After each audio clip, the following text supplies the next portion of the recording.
के स्तर पर संगठन दरक रहा है, चटक रहा है और जब तक कांग्रेस इस बात पर ध्यान नहीं देगी, तब तक कांग्रेस का घर ठीक नहीं होगा। जी। जी।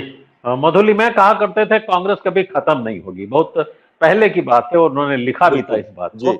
मैं श्रवण जी आपके पास आऊंगा, जिस कार्यक्रमों की बात हो रही, नरेगा जैसा कार्यक्रम कांग्रेस का दिया हुआ है, जिसपे इतना बड़ा सपोर्ट मिला है गरीबों को, लेकिन कभी कांग्रेस के खाते में ये बात नहीं गई और इस प्रकार की योजनाएं नहीं गई जिससे उनको वोट मिले। भारतीय जनता पार्टी लाभार्थी नाम का एक नया शब्द लाती है और वोट लूट ले जाती है। ये फर्क है। जैसे राजस्थान का आप कहते हैं, राजस्थान में बहुत सारी योजनाएं चल रही हैं जिसकी लोगों को शायद जानकारी भी नहीं।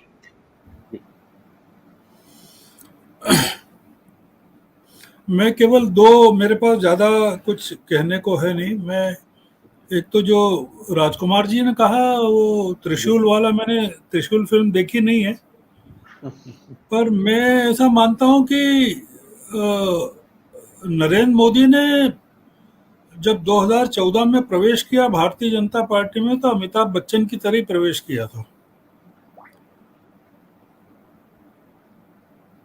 और नरेंद्र मोदी भी फिल्में नहीं देखते हैं, वो फिल्में बनवाते हैं दूसरों से। तो इतने डिमोरलाइज थी भारतीय जनता पार्टी 2014 तक कि उन्होंने प्रवेश करके वो जो अमिताभ बच्चन का डायलॉग आपने बताया ना, वही डायलॉग उन्होंने चलाया और भारतीय जनता पार्टी को खड़ा कर दिया। तो मैं उस डायलॉग की विश्वसनीयता पर यकीन करता हूं, क्योंकि हमारे सामने कई उदाहरण है। धीरू भाई अंबानी का उदाहरण है, जो जिस तरह से उन्होंने एम्पायर खड़ा किया है कि आपके पास, आपकी जेब में पैसे हों तो आप बड़ा उद्योग खड़ा कर सकते हैं, पर आपकी खूबी ये होना चाहिए कि आपके पास पैसे नहीं है और आपने उद्योग खड़ा कर दिया। मैं केवल दो चीजें जो पूरी बातचीत से निकली उसमें कहना चाहता हूं कि लोगों को अभी पता नहीं है कि भारतीय जनता पार्टी लगातार हार भी रही है। हम लोगों में से भी कई लोगों को पता नहीं है। हाल का उदाहरण है कि कलकत्ता में शत्रुघ्न सिन्हा ने आसनसोल में इतने जबरदस्त मतों से भारतीय जनता पार्टी को हराया, या बाबुल सुप्रियो ने बालीगंज में हराया, या कोल्हापुर में कांग्रेस के प्रत्याशी ने भारतीय जनता पार्टी को हराया। वहां तो बालीगंज में तो तीसरे नंबर पर पटक दिया सीपीएम को। 2 नंबर पर है सीपीएम वहां पर। जी। या खेरागढ़ में बुरी तरह से भारतीय जनता पार्टी को हराया। या पिछले नवंबर के चुनाव में बुरी तरह से भारतीय जनता पार्टी कई जगह चुनाव हारी। कांग्रेस इस चीज को ही नहीं प्रचारित कर पा रही है कि भारतीय जनता पार्टी लगातार हार रही है। ये जो चुनाव हुए अभी उपचुनाव, इसके मीडिया में पूरी तरह से खबर गायब है। किसी को पता ही नहीं है कि क्या हुआ है, क्योंकि मीडिया पूरा बिका हुआ है। अगर प्रशांत किशोर आकर इस चीज को कहते हैं, एक डिमोरलाइज्ड कांग्रेस को, मतलब कांग्रेस को डिमोरलाइज दो तरीके से किया जा रहा है। एक तो G23 कर रहा है, आप लगातार हार रहे हैं, हर चुनाव हार रहे हैं, और एक मोदी जी कर रहे हैं, मतलब अंदर से भी कर रहे हैं, बाहर से भी कर रहे हैं।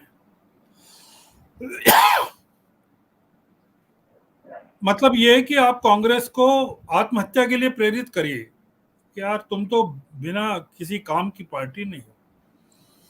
ये G23 भी जो है भारतीय जनता पार्टी का कांग्रेसी संस्करण है।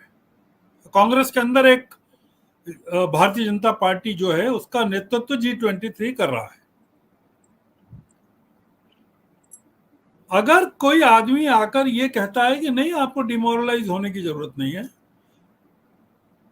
आपका भी अचीवमेंट है और विपक्ष का भी अचीवमेंट है।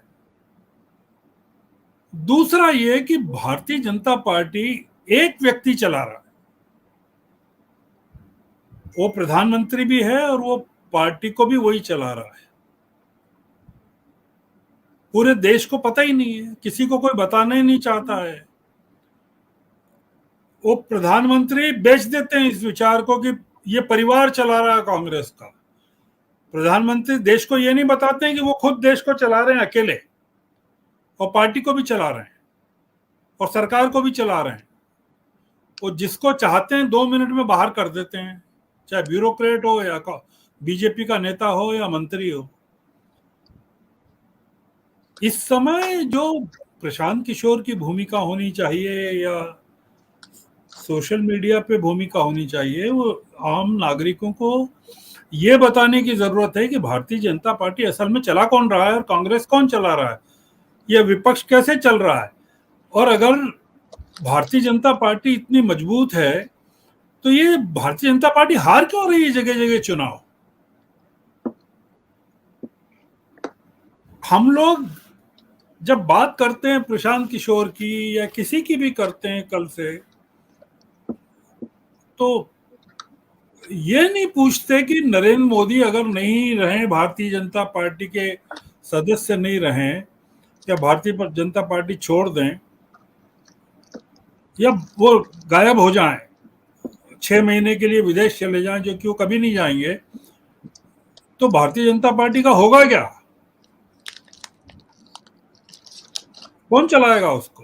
क्या वो विदेश जाते हैं तो किसी के जिम्मे, किसी मतलब मनमोहन सिंह विदेश जाते थे तो कैबिनेट की बैठक की सदारत कौन करेगा?